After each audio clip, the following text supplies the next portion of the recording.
Shalom, selamat pagi Bapak Ibu yang dikasihi Tuhan Yesus.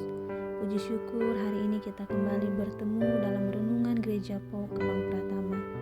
Mari kita bersatu dalam doa. Segala puji dan syukur kami naikkan kepadamu Tuhan. Terima kasih untuk penyertaan-Mu dalam kehidupan kami. Terima kasih untuk kebaikan-Mu sehingga kami di pagi hari ini bisa kembali melakukan aktivitas kami. Namun sebelum kami melakukannya Tuhan, kami rindu dibenarkan, diteguh, bahkan dikuatkan oleh kebenaran firman-Mu yang akan sama-sama kami baca dan renungkan di pagi hari ini. Tolong kami Tuhan dan berikan kami pengertian supaya kami bisa memahaminya dengan baik. Di dalam nama Tuhan Yesus, haleluya, amin. Firman Tuhan yang akan kita renungkan di pagi hari ini dengan tema urusan dosa tidaklah sederhana, yang terambil dalam Yeremia 15 ayat 1 sampai ayat yang ke-9. Beginilah firman Tuhan. Tuhan berfirman kepadaku, sekalipun Musa dan Samuel berdiri di hadapanku, hatiku tidak akan berbalik kepada bangsa ini. Usirlah mereka di hadapanku, biarlah mereka pergi. Dan apabila mereka bertanya kepadamu, kemanakah kami harus pergi? Maka jawablah mereka, beginilah firman Tuhan, yang ke maut, ke mautlah, ke pedang, ke pedanglah, yang kelaparan, kelaparanlah, dan yang ketawanan, ketawananlah.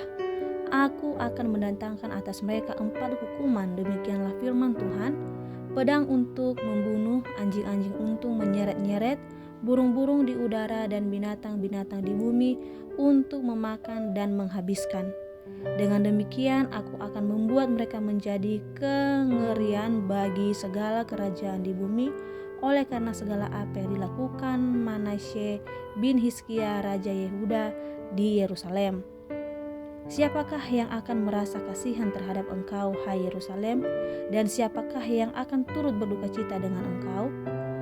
Siapakah yang akan singgah untuk menanyakan perihal kesehatanmu? Engkau sendiri telah menolak aku, demikianlah firman Tuhan, telah pergi meninggalkan aku.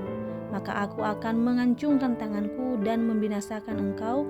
Aku sudah jemu untuk merasa sesal. Aku menampi mereka dengan tampi di kota-kota negeri. Aku membuat umatku kehilangan anak dan membinasakan mereka karena mereka tidak berbalik dari tingkah langkah mereka. Janda-janda di antara mereka kubuat lebih besar jumlahnya daripada pasir di laut. Aku mendatangkan ke atas ibu dan teruna suatu pembinasa pada tengah hari. Dengan tiba-tiba aku menurunkan ke atas mereka kegelisahan dan kekejutan. Maka meranalah perempuan yang sudah 7 kali melahirkan, nafasnya mengap-ngap. Baginya matahari sudah terbenam selagi hari siang, ia menjadi malu dan tersipu-sipu. Sisa mereka akan kuserahkan kepada pedang di depan musuh-musuh mereka. Demikianlah firman Tuhan. Bapak Ibu yang dikasihi Tuhan Yesus, urusan dosa memang tidaklah sederhana. Amarah Tuhan terhadap bangsa Yehuda begitu dahsyat. Tinggal tunggu waktu saja sampai penghukuman turun ke atas bangsa ini. Apa sebabnya? Kita bisa lihat di ayat 4. Pemberitahuan kita bahwa pemicu kemarahan Tuhan adalah kejahatan besar yang dilakukan Raja Manasye yang mempromosikan penyembahan berhala di kerajaannya. Bahkan ia membakar anak-anaknya sebagai persembahan bagi berhala-berhalanya. Padahal ayahnya Raja Hizkia adalah pemimpin yang setia kepada Tuhan. Masa pelayanan Nabi Yeremia sendiri sebenarnya terpisah 2 periode dari masa pemerintahan Manasye. Manasye memerintahkan 55 tahun, dilanjutkan anaknya Amon selama 2 tahun, lalu dilanjutkan cucunya Yosia yang mempromosikan tobat nasional dan melakukan reformasi besar bagi kerohanian bangsa Israel. Pada masa pemerintahan Raja Yosia lah Yeremia pertama kali dipanggil Tuhan.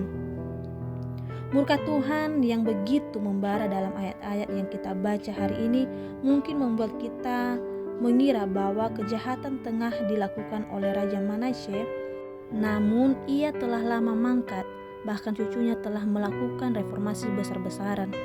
Tidakkah itu cukup? Rupanya tidak.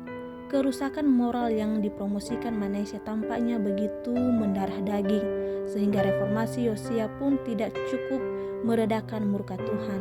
Urusan dosa tidak sederhana, urusan utang piutang yang cukup dicari selisihnya untuk menemukan jumlah yang harus dibayar. Bapak Ibu yang dikasihi Tuhan Yesus, kita bersyukur bahwa Ia yang lebih besar dari Musa sekarang ada di surga menjadi pengantara kita, sehingga kita tidak perlu lagi dihantui dosa-dosa kita. Begitu dosa melilit hidup kita, campur tangan Kristus bisa melepaskan kita dari jeratnya. Memang kita pernah menolak Dia dan menempatkan diri sebagai musuhnya, namun Kristus telah menyerahkan hidupnya untuk kita, dan tak ada apapun di dunia ini yang dapat mengambil kita kembali dari dekapan kasih-Nya bila Dia menjadi pemimpin hidup kita. Sejauh demikian renungan kita di pagi hari ini. Mari kita kembali berdoa. Terima kasih Tuhan untuk firman-Mu yang telah kami renungkan di pagi hari ini.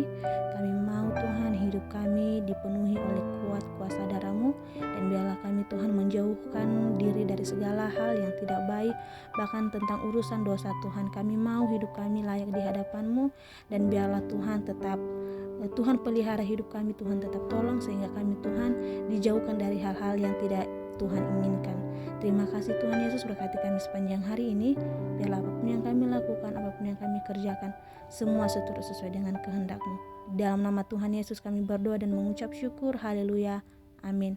Selamat beraktivitas kembali. Tuhan Yesus memberkati.